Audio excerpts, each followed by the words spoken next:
Hi friends, நான் உங்கள் இந்திரா பேசுகிறேன்.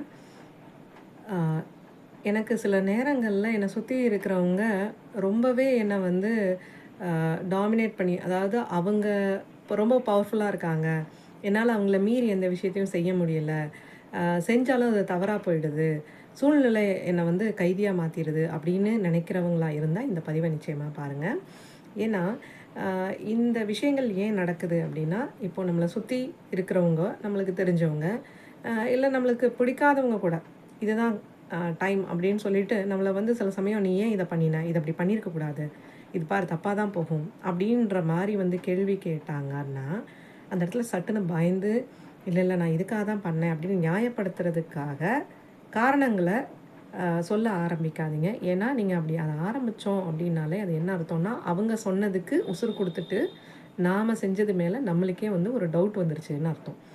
அதை நம்ம பண்ணுறதுனால நம்ம செஞ்ச செய்கையோட தன்மையும் கொஞ்சம், அதோட வீரியமும் குறைஞ்சு, அதுக்கு ரிசல்ட்டும் கூட வராமல் போகிறதுக்கான வாய்ப்புகள் உண்டு. உடனே அவங்க சொல்லுவாங்க, பார்த்தியா நான் சொன்னேன்ல நீ இப்படி செஞ்சுருக்கக்கூடாது அப்படின்ற எண்ணம் வந்து அவங்களுக்கு இன்னும் மேலோங்கி போய் நிற்கும். அவங்க இன்னும் அதிகமாக பவர்ஃபுல்லாக ஆகிற மாதிரி இருக்கும். அப்போது இந்த இடத்த எப்படி டீல் பண்ணணும் அப்படின்னா, நாம் பண்ணின விஷயம் சரியாக தான் இருக்குதுன்னு நம்மளுக்கு தெரிகிற பட்சத்தில் எதுவுமே பேசாமல் அமைதியாக இருக்கலாம். அவங்க என்ன கேட்டாலும் அமைதியாக, கோவமாக பார்க்க வேணாம், அமைதியாக இருக்கலாம். ஒரு வேளை உனக்கு என்ன இவ்வளோ பிடிவாதம் அப்படின்னா, ஒரு சின்ன புன்னகை மட்டும், யாரையும் காயப்படுத்தாமல் இருக்கலாம். நீ வந்து என்ன தான் சொல்ல வர்ற அப்படின்னு கேட்டால், ஒன்றும் இல்லைன்னு சொல்லலாம். இந்த ரொம்ப நீ வந்து பயங்கரமாக இருக்க, டேஞ்சரஸாக இருக்க அப்படின்ற மாதிரி இல்லைன்னா தலையாட்டலாம். வாயை திறந்து பேசாமல் இருக்கிறது ரொம்பவே உத்தமம்.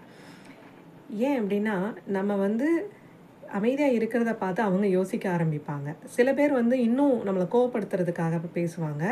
ஆனால் அதுக்கப்புறம் அவங்களே யோசிக்க ஆரம்பிப்பாங்க, எதுவுமே பண்ணலையே, நம்ம தான் தப்பாக பண்ணுறோமான்னு சில பேர் யோசிக்க ஆரம்பிப்பாங்க.